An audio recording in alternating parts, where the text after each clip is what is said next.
Sábado Verde, radio y podcast, en la radio pública de la ciudad de Buenos Aires. Vamos a nuestro primer tema de hoy, uno de los que más nos preocupan y que por ahí, atendiendo a lo que decíamos en el arranque, seguramente nos van a ocupar en el próximo tiempo, la evolución de las especies, qué es lo que pasa atendiendo lo que desarrollamos a través de nuestros trabajos, de nuestras ideas, de nuestros valores. ¿Por qué están en declinación las especies? Y un equipo de biólogos de Argentina detectó que el 25% de todas las abejas conocidas no aparecen en los registros públicos desde el año 1990. Hace 30 años que no hay registro. Es un análisis que respalda esta hipótesis de que el declive global de estos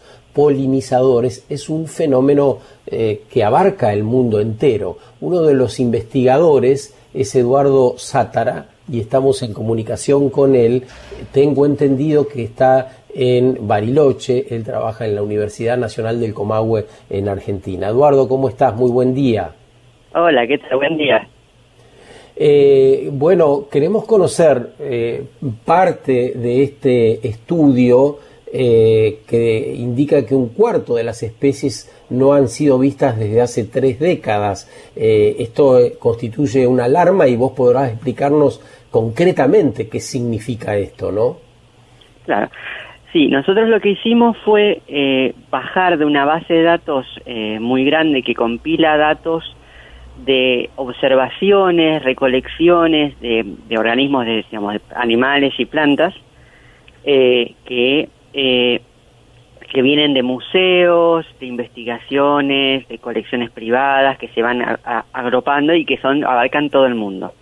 Y lo que hicimos fue bajar esa base de datos, todos los datos de abejas, digamos, de abejas, no la abeja de la miel, sino de abejas, que es un grupo muy grande de más de 20.000 especies, que son un grupo de insectos que están específicamente asociados con las flores y con las plantas, y contamos año a año cuántas especies aparecían de abejas desde aproximadamente, en realidad la base de datos tiene datos de hasta 1.600, pero más o menos empieza a ser completa a partir de los años 50. Y lo que vimos es que en promedio la cantidad de especies llega como una especie de pico en los 50, 60, se mantiene y a partir de los 90 empieza a bajar. Entonces, ¿qué es lo que vimos? Lo que vimos es que en promedio tienden a encontrarse menos especies, encontramos un 25% menos en promedio de especies en estos últimos 10, 20 años que lo que veníamos viendo hasta los 90. ¿Y cuál es la razón? Eso, ojo, una aclaración. Eso no quiere decir que hay específicamente un cuarto de las especies que no se vieron, sino que en promedio se están viendo menos especies. Sí, igual la el base volumen de datos es muy es como muy genérica y no tenemos el dato preciso de especie por especie en todos lados. Pero el volumen aproximado nos permite hablar de las causas. ¿Por qué está pasando esto? Porque el volumen de ese cuarto, ese 25% es muy importante. Totalmente, y además no solo nos permite las causas, sino los tiempos nos permiten sospechar qué es lo que estuvo pasando. Las causas, nosotros no, digamos, si bien no las evaluamos específicamente en este trabajo, las causas son las causas que están asociadas en general a la declinación de insectos, que es como un problema todavía más grande, que abarca muchos más grupos, y que tiene que ver con, por un lado, el tema muy importante de el cambio en el uso de la tierra. Cada vez más los humanos estamos avanzando sobre los ecosistemas naturales, y los transformamos de una manera en que cambiamos ecosistemas muy diversos y heterogéneos, variados, por sistemas típicamente agroproductivos muy homogéneos, o sea, tiramos todo un bosque con todos sus distintos estratos y su distinta diversidad de especies y lo reemplazamos, por ejemplo, por un monocultivo de soja, asociado a un paquete agrotecnológico que trae un montón de elementos que suelen ser nocivos para casi todo aquello que no es el cultivo de interés. Pero ¿y de qué hablas cuando hablas de un paquete agrotecnológico? ¿Por qué no hablamos un poco más directo para poder entender? ¿Estás hablando de los pesticidas, que envenenan, ¿verdad? Sí, pero no es solo una cuestión de los pesticidas, porque el pesticida es un paquete, ¿por qué se usa el pesticida? Se usa porque se usa con una serie de cultivos que han sido seleccionados y diseñados para ser resistentes al pesticida, ¿sí? Entonces, no es solo no es solo la aplicación de agroquímicos, sino también el paquete completo incluye qué es lo que uno siembra específicamente y que generalmente viene en conjunto, o sea, la misma empresa que te vende los agroquímicos te vende específicamente las semillas. Claro, claro. No, pedía la aclaración porque hay millones de personas que viven en las ciudades y no necesariamente conocen qué significa un paquete productivo en el campo, ¿no? O en estas producciones. Y está buena la aclaración que la haces y el modo en que lo haces, ¿no? Ahí vamos a incorporar a Cruz, que está desde Córdoba, ahí en Tras la Sierra. ¿Qué tal, Eduardo? Cruz te saluda, buen día. Hola, ¿qué tal? Buen día. Estamos mencionando esta cifra que parece muy grande, 25% aproximado, o 20%, digamos, en la reducción de abejas, y creo que ha quedado claro, mismo Pixar o DreamWorks, hasta que se han metido a hacer películas de abejas, nos explicaron cuál sería el problema si no están, pero pareciera que no terminamos de dimensionarlo, y a su vez venimos hablando del conflicto de la reducción de abejas desde hace tiempo. ¿Cómo tenemos que tomarnos esta noticia que nos estás contando, Eduardo? ¿Cómo debiéramos actuar? Con caución. Aparte es muy interesante el tema de las abejas, porque en realidad la mayoría de la gente, cuando yo digo abeja, cuando vos decís abeja, está pensando en la abeja melífera. La abeja melífera es una especie de las 20.000 especies de abejas, ¿sí? Es la especie con la que los humanos estamos más asociados, es nuestra especie de abeja doméstica, es como si quisieras, es nuestro pollo, dentro de las aves es nuestra gallina, es nuestra vaca, es una especie que es cierto entre que comillas, podríamos decir que entre comillas la doméstica, con la que hacemos la miel. Claro, y es la que manejamos, es una abeja que nosotros conocemos, que podemos hacer crecer, que podemos generar colmenas. Entonces, si uno dice el problema es un problema de que necesitamos abejas para polinizar, uno inmediatamente piensa, bueno, si hay un problema con las abejas en general, lo único que hay que hacer es poner más colmenas. Claro. Y eso no es la solución, porque, por un lado, no todas o sea, estamos hablando de un montón más de abejas, y no todas las abejas son iguales, y no todas las abejas son igual de efectivas. Por ejemplo, la abeja melífera funciona muy mal en invernadero.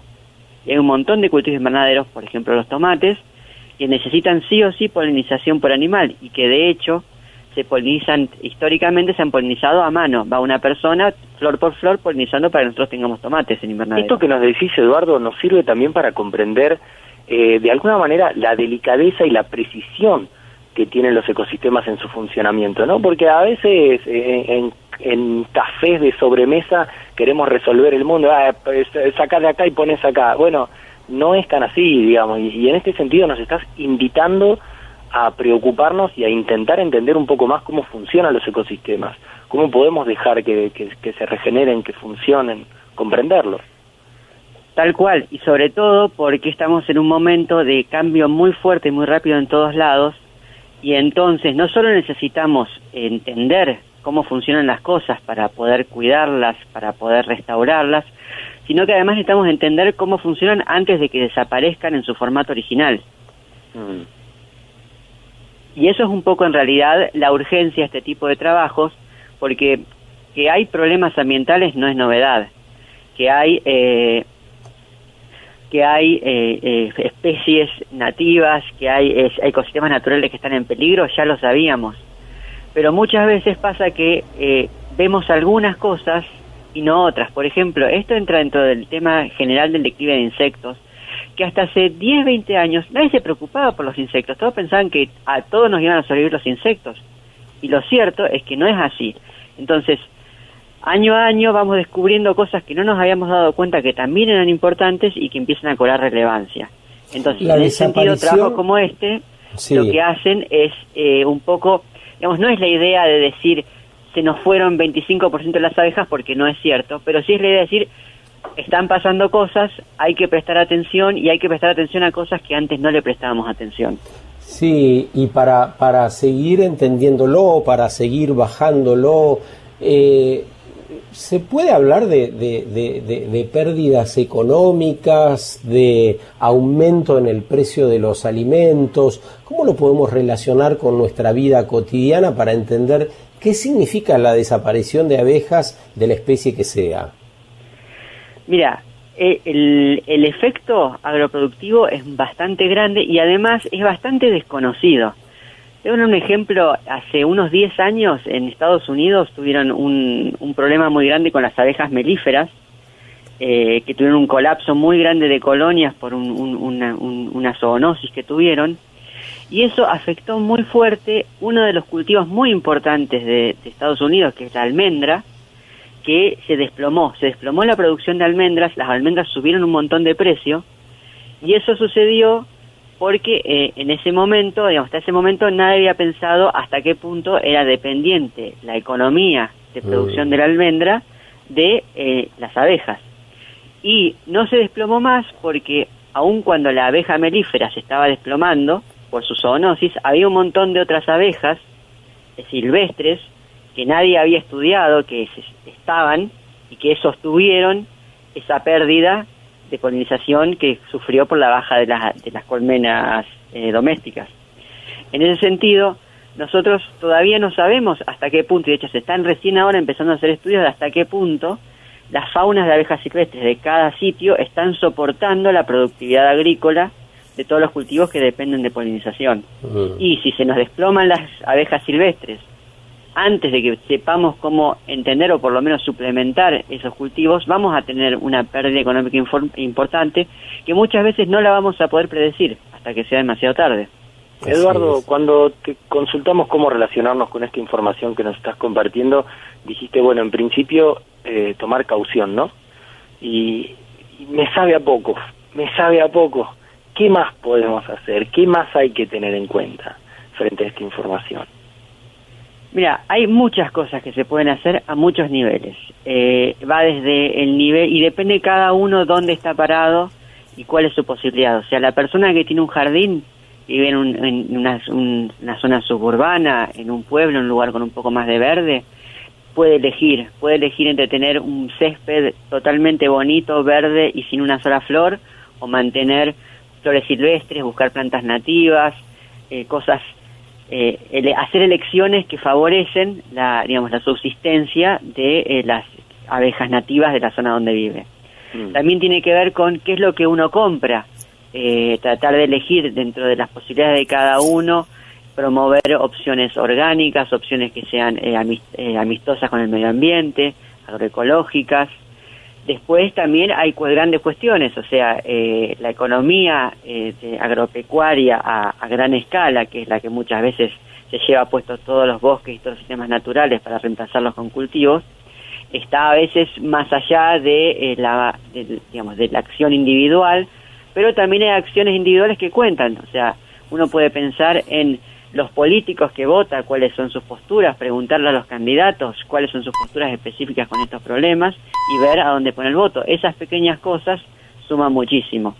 Y a veces hay que salirse de las políticas partidarias y empezar a pensar específicamente qué es lo que este candidato local o regional está haciendo por nuestra región a nivel de la preservación de los ecosistemas. Para eso suponemos hay que aprender mucho, hay que estudiar y por ahí revisar la cadena de valores, porque lo que se ve en la práctica en la Argentina es que los sectores productivos, es decir, si vos vivís en el campo, y de hecho hay todo un bloque de diputados y legisladores que responden al campo, pero no a un campo que preserva la naturaleza. Esos legisladores son los que hacen lobby para que haya más siembra, para que los bosques, para que avance la frontera agropecuaria, en definitiva, para que defiendan exclusivamente los intereses económicos. Es un ejemplo que habla del gran equívoco